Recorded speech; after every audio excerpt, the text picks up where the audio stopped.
जनहित TV news, बातमी प्रत्येकाच्या हिताची।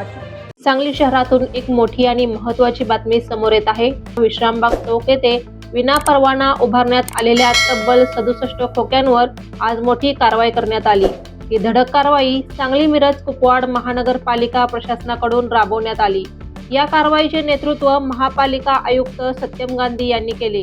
आज सोमवारी सकाळी 11 वाजता सुरू झालेली ही मोहीम दुपारी 4 वाजेपर्यंत सुरूच होती।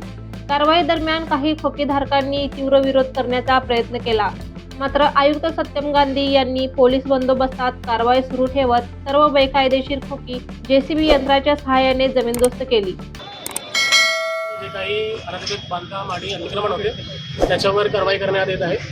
इथे मोठा प्रमाणात आणि बरेच दिवसापासून नशाखोरीचा अड्डा तयार झाला होता आणि इथे जे काही अनधिकृत बांधकाम आहे त्याच्यावर आम्ही कारवाई सुरू ठेवणार आहोत। जे काही असा इन्सिडेंट होत आहे ज्या ठिकाणी प्रायव्हेट इमारतीमध्ये नशाखोरीचा अड्डा आहे तिथे रितसर त्यांच्याबद्दल पोलिसांना कंप्लेंट करावं लागेल। पोलीस त्याच्यावर ॲक्शन घेतील। महापालिकेच्या तर्फे अशा ठिकाणी कारवाई इथून पुढे चालू असते। जिसको समजाता हिरो वही निकला लुटेरा अशी या आयुक्ताची गत झाले। रेल्वेची जागा आहे, रेल्वेच्या नावावर सातबारा आहे। इथं कुठल्याही प्रकारची नशेखोरी नाही। मी स्वतः निमंत्रक आहे भयमुक्त नशामुक्तीचा। इथं कुठल्याही पद्धतीचा काही गैरकारभार नव्हता। केवळ विकासकांना या बिल्डर लोकांना मदत करायसाठी ही जागा तोडायचं काम चाललं। आज सोमवारी सकाळी 11 वाजता सुरू झालेली ही मोहीम दुपारी 4 वाजेपर्यंत सुरूच होती।